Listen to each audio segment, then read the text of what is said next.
Sementara Kremlin terus mendorong narasi bahwa kehancuran Ukraina tidak bisa dihindari, kenyataan di medan perang menunjukkan kenyataan yang sangat berbeda. Rusia tidak sedang menerobos Ukraina. Mereka harus membayar mahal untuk setiap jengkal wilayah yang direbut. Dengan laju kemajuan saat ini, Rusia harus mengorbankan 1,5 juta tentaranya untuk merebut Donetsk dan akan membutuhkan waktu 183 tahun untuk menduduki seluruh Ukraina. Lupakan soal menang, Putin. Mungkin sudah waktunya kamu buat ruang kriogenik agar bisa hidup sampai hari kemenangan Rusia yang kamu klaim tak terelakkan. Pertama, kita menuju Donetsk. Donetsk, yang lama diidamkan Putin, menjadi pusat pertempuran sejak Rusia menginvasi Ukraina. Putin kini bertindak seakan 2026 adalah tahun Donetsk akan jatuh. Serangan musim semi yang dipimpinnya kini fokus pada sabuk kota-kota benteng yang menghalangi Rusia merebut Oblast Donetsk. Rusia bahkan begitu yakin dengan kemenangan yang tak terelakkan, sehingga mereka telah mengeluarkan perintah agar Ukraina menarik semua pasukannya dari Donbas, di mana Donetsk merupakan bagiannya sebelum akhir Mei. Jika hanya fokus pada upaya Rusia, Anda bisa saja percaya narasi Putin tentang Donetsk yang akan segera jatuh. Namun di balik sesumbar itu ada rahasia kelam. Donetsk masih jauh dari jatuh. Rusia harus mengorbankan satu atau beberapa pasukan penuh hanya untuk merebutnya. Berbicara dalam pertemuan Dewan Keamanan pada 20 April, perwakilan tetap Ukraina untuk PBB Andriy Melnik mengungkapkan kebenaran yang sangat ingin disembunyikan Putin di Donetsk. Putin menyerukan Ukraina mundur dan menyerahkan wilayah, tetapi justru kehilangan banyak tentara dan harus kehilangan lebih banyak lagi sebelum merebut Donetsk secara militer. Menurut logika perang yang brutal ini, untuk merebut seluruh wilayah Donetsk dengan cara militer, Tuan Putin harus mengirim setidaknya 1,5 juta tentara lagi menuju kematian, kata Melnik kepada Dewan.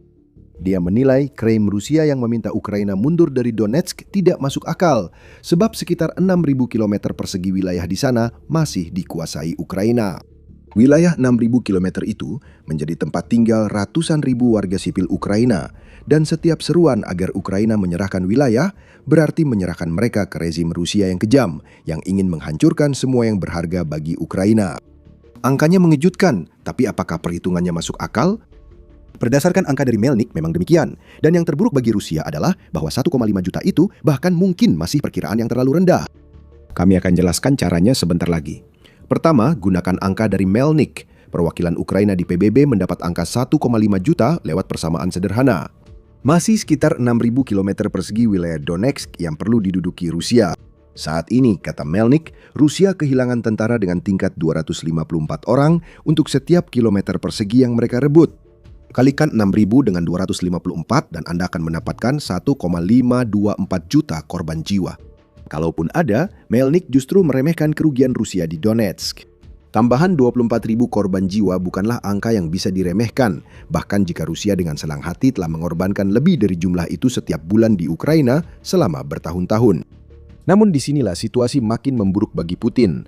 Meski terdengar parah, 254 korban untuk setiap kilometer persegi yang direbut, jumlah sebenarnya di Donetsk mungkin lebih tinggi. Itu menurut laporan RBC Ukraine tanggal 15 April yang mengutip Menteri Pertahanan Ukraina Mikhailo Fedorov. Kami membuat setiap meter tanah Ukraina menjadi sangat mahal bagi musuh, klaim Fedorov, seraya menambahkan, Rusia sekarang kehilangan 254 tentara untuk setiap kilometer persegi. Di wilayah Donetsk, musuh rata-rata kehilangan 428 tentara untuk setiap kilometer persegi. Apakah Anda menyadari sesuatu dari kutipan itu? Di seluruh Ukraina, rata-ratanya adalah 254 tentara yang hilang untuk setiap kilometer persegi. Di Donetsk, angkanya jauh lebih tinggi, 428 orang tewas untuk setiap kilometer persegi yang direbut, dan itu berdampak drastis pada angka-angka yang dibagikan Melnik kepada PBB. Jika Ukraina dapat mempertahankan tingkat kerugian itu selama yang dibutuhkan Putin untuk merebut Donetsk, maka jumlah korban Rusia untuk merebut oblast tersebut bukan 1,5 juta, melainkan 2,568 juta. 1 juta atau lebih jenazah akan ditambah ke daftar, semua dikorbankan demi obsesi sempit Putin di Donetsk. Entah bagaimana, apa yang sudah jelas-jelas menjadi bencana bagi Rusia di Donetsk bisa jadi bahkan lebih buruk daripada yang terlihat di permukaan. Rata-rata regional membantah klaim Putin soal Ukraina harus serahkan Donetsk. Jika Anda membutuhkan sedikit lebih banyak konteks untuk semua ini, bahkan skenario terbaik di sini berarti bahwa Rusia lebih dari 2 kali lipat tingkat korban mereka dalam perang Ukraina sejauh ini.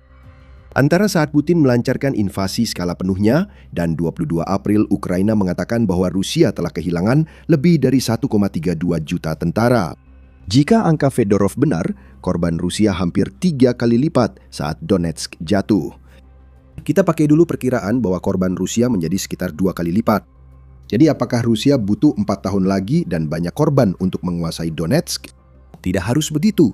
Jika hanya melihat korban Rusia yang berlipat 2, kita tidak mempertimbangkan bahwa kemajuan Rusia di Ukraina sangat lambat dalam 4 tahun terakhir. Masalah makin parah karena Ukraina menyebabkan korban per kilometer persegi lebih tinggi dari sebelumnya.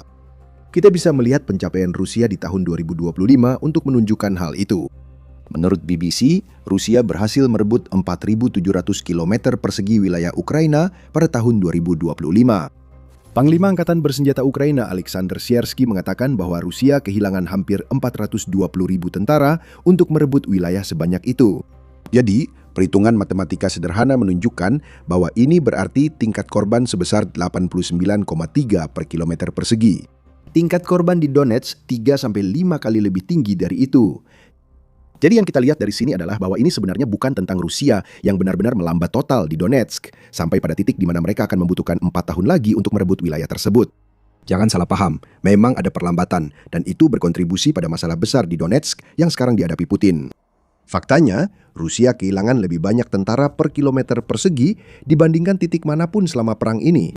Jika Rusia terus menekan di Donetsk, tak ada tanda Putin akan berhenti. Jika dia tak mendapat solusi diplomatik yang diinginkan, Rusia mungkin butuh waktu hingga akhir 2027 atau bahkan 2028 untuk mencapai target terbesar Putin, menurut Institute for the Study of War, ISW. Jadi tidak sampai 4 tahun. Ini sekitar 2 tahun lebih dengan setidaknya 1,5 juta korban untuk merebut sebagian wilayah Ukraina yang hanya 1.300 km persegi, lebih besar dari apa yang diambil Rusia sepanjang tahun 2025. Perhitungan ini tidak menguntungkan bagi Putin. Angka-angka tersebut menunjukkan Putin menghadapi dilema besar di Donetsk dan semakin putus asa menyelesaikannya tanpa benar-benar memenuhi ancamannya merebut Donetsk dengan kekerasan. Perlu dipertimbangkan juga apa makna semua angka ini terkait ambisi Putin merebut sisa wilayah Ukraina.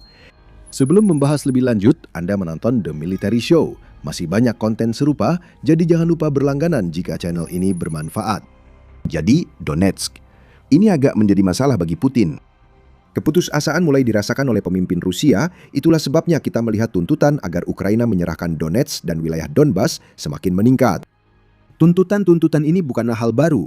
Tuntutan ini telah menjadi bagian dari tuntutan maksimalis Putin untuk perjanjian damai sejak negosiasi dimulai, dan juga menjadi titik utama yang menghambat negosiasi sehingga perdamaian belum bisa diumumkan. Sekarang, tuntutan Putin agar Ukraina mundur dari Donetsk terasa lebih tergesa dan cemas. Melnik mengungkapkan alasannya dalam pidatonya di pertemuan Dewan Keamanan PBB saat ia berkata, saat ini Rusia tidak menguasai lebih dari 20% wilayah Donetsk, wilayah yang Tuan Putin tuntut dalam bentuk ultimatum agar Ukraina menyerah tanpa perlawanan. Ini adalah pemerasan murni. Duta Besar Ukraina untuk PBB juga menyampaikan poin penting tentang apa arti sebenarnya tingkat korban Rusia saat ini. Dia menunjuk pada perang musim dingin antara Uni Soviet dan Finlandia yang berlangsung antara tahun 1939 dan 1940 sebagai contoh. Perang tersebut menyebabkan Uni Soviet menanggung tingkat korban yang kira-kira 100 kali lebih rendah per kilometer persegi wilayah yang direbut, dan tetap dianggap gagal karena hanya memperoleh sekitar 9% wilayah Finlandia lewat perjanjian. Rusia kini menuntut wilayah lebih luas meski kehilangan lebih banyak tentara dibanding saat di Finlandia. Ada sesuatu yang tidak masuk akal di sini. Putin sedang berusaha agar tekanan yang diberikan Rusia di Donetsk bisa menghasilkan kesepakatan diplomatik yang, jika boleh dibilang, akan memberikan Putin jauh lebih banyak daripada apa yang sebenarnya layak ia dapatkan dari ketidakmampuannya secara strategis selama pertempuran di wilayah itu. Dan ada alasan besar di balik itu. Putin sadar jika Ukraina tak mau menyerahkan Donetsk dan Donbas lewat perjanjian damai, Rusia harus merebutnya lewat perang. Meskipun ada gertakan dan tenggat waktu Putin, Rusia sebenarnya tidak ingin berperang untuk merebut Donetsk. Donetsk menjadi pusat sesuatu yang sangat menakutkan yang telah menghancurkan tentara Rusia dengan tingkat belum pernah terlihat di perang ini, sabuk benteng. Wilayah paling berbahaya di Ukraina kini menghadang Putin dan upaya merebut Donetsk, dan sabuk ini telah menjadi penyebab tingginya korban jiwa per kilometer persegi di sana. ISW menggambarkan betapa besarnya tantangan yang dihadapi Rusia dalam upaya merebut sabuk benteng tersebut. Membentang sekitar 50 km dari utara ke selatan di sepanjang Jalan Raya H20 Konstantinivka Slaviansk, sabuk benteng ini terdiri dari beberapa kota dengan total penduduk sebelum perang sekitar 380.000 jiwa, memberi gambaran tentang ukuran kota-kota ini. Selama lebih dari 1 dekade, Ukraina membangun pertahanan di kota-kota ini, dan prosesnya dipercepat saat mereka menahan Rusia di wilayah lain Donetsk. Kini, sabuk benteng ini menjadi penghalang yang menguras pasukan manapun yang mencoba merebutnya lewat darat. Kepadatan penduduk di wilayah yang relatif kecil seperti itu menunjukkan pembangunan perkotaan yang belum pernah dihadapi tentara Rusia. Artinya, banyak bangunan yang bisa dipakai pembela Ukraina melawan Rusia dan harus direbut tentara Rusia untuk menduduki Donetsk. Perang di kota berlangsung lambat dan berbahaya, bahkan di kondisi terbaik, dan makin mematikan jika tentara penyerbu harus merebut beberapa kota yang berdekatan. Tambahkan benteng-benteng Ukraina ke dalam situasi ini, ditambah fakta bahwa sabuk benteng tersebut berada di dataran tinggi, dan Rusia benar-benar menghadapi tantangan menanjak secara harfiah jika ingin merebut Donetsk dengan kekuatan militer. Perlu diingat bahwa sabuk benteng itu masih jauh dari tempat di mana Ukraina akan melakukan perlawanan terakhirnya. Istilah itu mungkin cocok di Donetsk, namun saat Rusia mengirim pasukan tumbal ke sabuk benteng, waktu meruntuhkan pertahanan Ukraina justru memberi Ukraina kesempatan memperkuat benteng lebih barat. Meski sabuk benteng jatuh, ambisi Putin menjadikan kemenangan ini sebagai pijakan merebut sisa Ukraina akan gagal saat tentaranya melihat di luar Donetsk dan mendapati hal serupa sudah menanti mereka di Ukraina. Sabuk benteng itu menghancurkan tentara Rusia saat ini, bahkan mereka belum menembus jauh. Tapi jika hanya dengar Rusia, Anda tidak akan tahu. Kepala Staf Umum Rusia, Valery Gerasimov, membuat beberapa klaim menarik pada pertengahan April. Dia mengatakan bahwa pasukan Rusia telah berhasil merebut lebih dari 1.700 km persegi wilayah Ukraina beserta 80 permukiman sejauh ini di tahun 2026. Bulan Maret dan April telah menyaksikan Rusia merebut 700 km persegi dan 34 permukiman sebagai bagian dari serangan musim semi yang terutama berfokus pada Donetsk. Angka-angka ini dirancang agar cukup meyakinkan untuk menciptakan ilusi bahwa Rusia sedang membuat kemajuan di Donetsk dan wilayah lain di Ukraina. Angka-angka itu bisa diabaikan jika melihat kecepatan kemajuan Rusia di invasi Ukraina. Namun, perhatikan bahwa kami menyebutnya dirancang. Menurut ISW, lebih dari 1.700 km persegi wilayah Ukraina yang diambil pada tahun 2026 adalah perkiraan yang sangat berlebihan. Kalau mau bicara lebih blak-blakan, itu sepenuhnya rekayasa. Analisis ISW menunjukkan bahwa bahkan perkiraan paling optimistis pun menyatakan bahwa Rusia hanya berhasil menduduki tidak lebih dari 715 km persegi sejak awal tahun. Kemungkinan besar angkanya sebenarnya jauh lebih rendah. Perhitungan ISW sendiri yang disusun menggunakan data dari sumber terbuka menunjukkan bahwa Rusia sejauh ini hanya berhasil merebut 381,5 km persegi wilayah Ukraina dan 13 permukiman sepanjang tahun 2026. Ada juga kerugian, hampir 60 km persegi hanya pada bulan Maret, yang menunjukkan kepada kita bahwa laju kemajuan Rusia yang sudah sangat lambat juga semakin diperbuluk oleh serangan balasan Ukraina. Kita tidak tahu apakah Putin melihat angka ini, namun angka yang dimanipulasi dan mungkin diberikan oleh orang seperti Gerasimov sudah cukup membuat keputusasaan di Kremlin. Alasan Rusia ngotot Ukraina menyerahkan Donetsk akhirnya terungkap. Ini bukan soal Rusia menuntut dari posisi kuat. Putin dan kroninya menyadari lambatnya kemajuan serta banyaknya korban, sehingga mereka berusaha menghindari perebutan Donetsk dengan kekerasan, meski tetap mengancam akan melakukannya. Ini pada dasarnya adalah Putin yang menyuruh Ukraina menyerah dalam pertarungan yang sedang dimenangkan Ukraina. Dan keputusasaan pada pemimpin Rusia itu sudah mulai terlihat. Melihat Ukraina tak mau menyerahkan Donetsk, Putin berjanji Rusia akan terus berjuang dan meminta para oligark Rusia memberi dana untuk perjuangannya. Menurut Foundation for Defense of Democracies yang melaporkan 1 April, Putin pada pertemuan Maret meminta para elit bisnis Rusia untuk membantu. Para pemilik bisnis itu seharusnya tidak tergoda untuk menghabiskan keuntungan mereka untuk bisnis mereka sendiri, kata Putin, seperti yang dilaporkan. Mereka seharusnya menyumbang pada anggaran negara untuk biaya perang. Anehnya, Pendekatan itu ternyata berhasil. Sulaiman Karimov, yang merupakan seorang oligark terkemuka, kabarnya menyerahkan 1,23 miliar dolar. Oligark lainnya juga setuju untuk berkontribusi. Mari kita sebut apa adanya. Putin kesana kemari menadahkan tangan karena perang melawan Ukraina membuat Rusia nyaris bangkrut. Oh, ada tenggat waktu lain di Donbas. Rusia kini berencana menguasai wilayah itu pada September, menurut Wakil Kepala Direktorat Intelijen Utama Ukraina, Vadim Skibitsky. Maksud kami, Rusia bisa saja mengklaim itu sesuka hati mereka. Semua angka yang telah kami ungkapkan dalam video ini berarti kita bisa dengan sopan menyebut tenggat waktu terbaru ini sebagai angan-angan belaka. Kalau kita mau bicara lebih belak-belakan, Putin pasti sudah tidak waras. Sekarang ada satu perhitungan lagi yang bisa kami tunjukkan untuk membuktikan sia-sianya kampanye Putin di Ukraina bagi Rusia. Jika cakupan invasi Rusia diperluas di luar Donetsk, Rusia masih harus merebut sekitar 80% wilayah Ukraina. Putin mengklaim Rusia akan berhenti di Donbas jika Ukraina menyerahkan wilayah itu. Namun jelas ia menginginkan seluruh negara itu. Dia tidak akan berhenti sampai mendapatkannya. Tapi sebenarnya dia akan berhenti karena harus. Jika perang terus seperti ini, Putin tak akan hidup untuk melihat Rusia menguasai Ukraina, kata Melnik. Dia mengatakan bahwa agar Rusia bisa mengambil alih seluruh Ukraina sambil menanggung tingkat korban seperti sekarang, mereka akan membutuhkan 183 tahun dan 122 juta orang untuk mewujudkannya. Kita dapat menghitung untuk melihat apakah Melnik benar, setidaknya soal jumlah korban.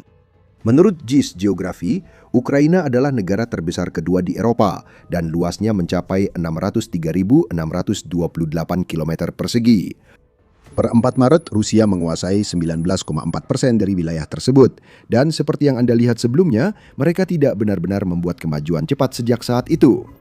Berdasarkan hal ini, kita dapat mengatakan bahwa Rusia menguasai hampir 111.104 km persegi wilayah Ukraina, yang merupakan angka yang sudah termasuk semenanjung Crimea yang secara ilegal dianeksasi Rusia pada tahun 2014. Kurangi wilayah yang dikuasai Rusia dari wilayah yang dimiliki Ukraina, maka tersisa 486.524 km persegi wilayah Ukraina yang masih harus diduduki. Kalikan angka itu dengan 254 dan Anda tidak mendapatkan 122 juta korban jiwa sebelum Rusia menguasai Ukraina, melainkan 123,57 juta. Ini adalah angka yang gila dan rasanya terlalu jelas untuk mengatakan bahwa Rusia tidak akan pernah sanggup menanggungnya. Tapi kemudian ada 183 tahun yang perlu dipertimbangkan. Putin, kamu sudah berusia 73 tahun. Kami tidak tahu apa yang kamu pikirkan soal usia manusia. Tapi kami yakin kamu tidak akan ada di sini dalam 183 tahun. Kamu bisa hidup lebih dari 2 kali lagi selama hidup yang sudah kamu jalani. Dan Rusia tetap saja tidak akan menguasai Ukraina dengan laju kemajuan seperti sekarang. Putin sebaiknya melupakan soal kemenangan. Jika Donetsk menunjukkan sesuatu kepada Putin, itu adalah bahwa dia sebaiknya menarik Rusia keluar dari perang ini selagi masih bisa. Jika dia tidak melakukannya, dia akan sudah lama meninggal tanpa pernah melihat kemajuan nyata. Dan siapapun yang menggantikannya nanti harus menghadapi kenyataan memimpin negara yang dilanda oleh besarnya pengorbanan yang telah diminta oleh Putin. Ngomong-ngomong, Ukraina makin memperlambat Rusia lewat perebutan wilayah dan serangan balasan luar biasa. Strategi pertahanan aktif yang kita lihat di Sabuk Benteng telah sangat berhasil di wilayah selatan Ukraina karena negara itu telah membebaskan wilayah yang sangat luas. Cari tahu lebih lanjut di video kami, dan jika Anda menikmati video ini, pastikan Anda berlangganan The Military Show untuk melihat lebih banyak analisis tentang angka-angka di balik perang Ukraina. Dan seperti biasa, terima kasih telah menonton.